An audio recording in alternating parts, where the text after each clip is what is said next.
ансамбля для владельца этого заведения и организатора этих выставок. Вот, это уже здесь, в этом помещении, проведено больше 50 выставок, экспозиций. Вот. И я очень рад, что Мария тоже ее выставка присоединилась к этому списку. Вот. Что хочется сказать, что всегда перед любой выставкой думаешь, не представляешь, вернее, как она будет выглядеть. В этом и есть какое-то волшебство. Вот. И надеюсь, что это на этот раз тоже получилось. А сейчас я хочу предоставить слово Константину. Как попало, замечательно. Да, я ответственен за Машу как биологическое существо, появившееся в этот мир, с одной стороны. А с другой стороны, я ответственен за нее как за художника, который пришел в этот мир. Поскольку вот в нашей семье Света Сутягина, мама Маша, художник, там, дедушка мой тоже был художником. Вот Маша родилась в хорошей семье, где сразу понятно было, чем заниматься. Мы как-то были в Италии, я помню, Маша было лет 13, наверное, да? Вот. И там тоже художники какие-то, там писатели. Вот мы сидели за столом в каком-то ресторане и рисовали портреты друг друга. Ну, такое вот развлечение там, да, вот выпили, закусили, потом начали развлекаться. И Маша нарисовала портрет хозяина лучше всех. Нет, не хозяина, а другого художника, Никола Замбони был такой. И он просто в сердцах так шутливо бросил в нее свой мелок, там, короче, он нарисовал там, да. Так, вот. И я там Пьеру говорю, ну, как ты думаешь, Пьер, там наш друг, да, вот Маша кем должна стать? Инженером, врачом, там, не знаю, там, разносчиком пиццы или еще что-то. Конечно, художником может быть.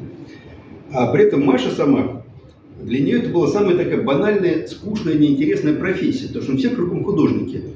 Родители художники, друзья художники, соседи художники. То есть вот, ну, никакой романтики нет.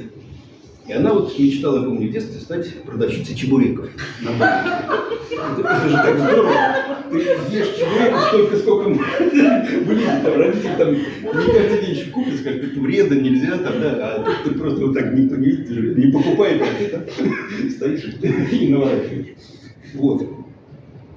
И в какой-то момент вот стать художником, это мне очень интересно, в какой момент вот человек, который учится там, что-то там, много людей, которые учатся, но художниками не становятся. Вот почему-то вот что-то вот эта вот система образования, она упускает самое важное, самое главное. Вот этот момент чуда, когда вдруг у тебя что-то получилось в руках, и ты удивился, сам себе обрадовался. Смотри-ка, у меня получилось.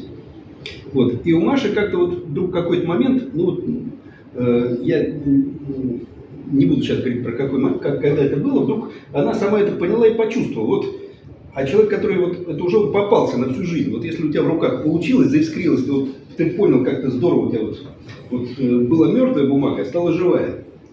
Вот ты все уже, ты никуда не денешься дальше. И вот в этот момент я стал за нее совершенно спокоен, как за человека, как за, во всех смыслах, как за художника. И дальше она вот идет по этой своей очень, кстати, непростой дороге. Маша, я считаю, пишет лучшие в мире цветы. Во всяком случае, в Москве и Московской области никто лучше цветов не пишет, чем она. Вот она немножко стесняется этого, говорит, ну вот, там, цветы. Но вот писать это, цветы, это просто такой вот образ красоты в чистом виде. И так его легко опошлить, чуть-чуть там сфальшивил, чуть-чуть слащавости добавил, чуть-чуть соврал, чуть-чуть добавил что-то такое не то, что нужно добавлять. Это очень хрупко. И Маша пока идет, вот я вот, и слава богу, что никуда с этой дорожки так вот пока не свернула. Все цветы, они, во-первых, прекрасно, это художественное произведение, это не просто похожие цветы нарисовал, там, да, вот, сделать.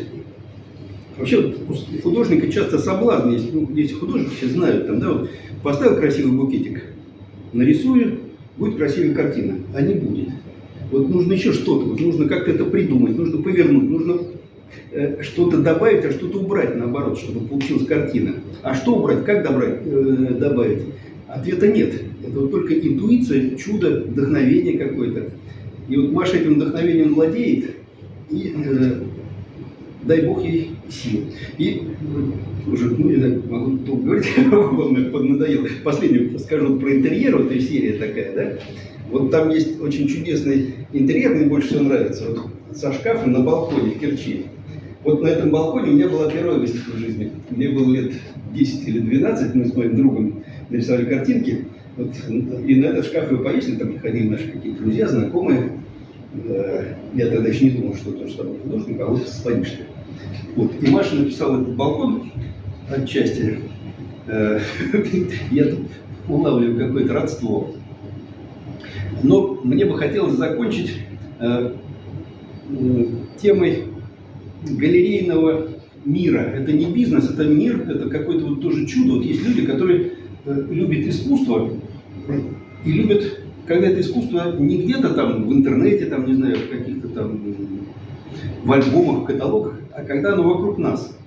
И вот такая вот счастливая возможность зайти в кафе, выпить чашечку кофе, там, да просто вот зайти и посмотреть живые работы. Не по интернету. Вот это чудо, оно в интернете не передается. Вот прикоснуться можно только вот глазом, только вот вживую пощупать вот это вот, поприсутствовать. И даже мне кажется, что для того, чтобы войти в живопись, нужно сделать какое-то усилие. Вот пройти там по вот этим лужам каким-то нашим, там, мимо сугробов, открыть дверь, войти сюда, в это теплое, уютное помещение. И вот этот путь, это тоже путь к живописи. И вот встреча, она невозможна так вот, лежа на диване, где-то там в интернете, там полистал, о, да, вот это гениально. Да вот не увидишь ты этого гениального. И вот счастье, что есть такие пространства, вот, и Александр этим вот занимается, посвящает свою жизнь этому. И надеюсь, что он будет вознагражден и материально, и духовно, и эмоционально. Спасибо вам.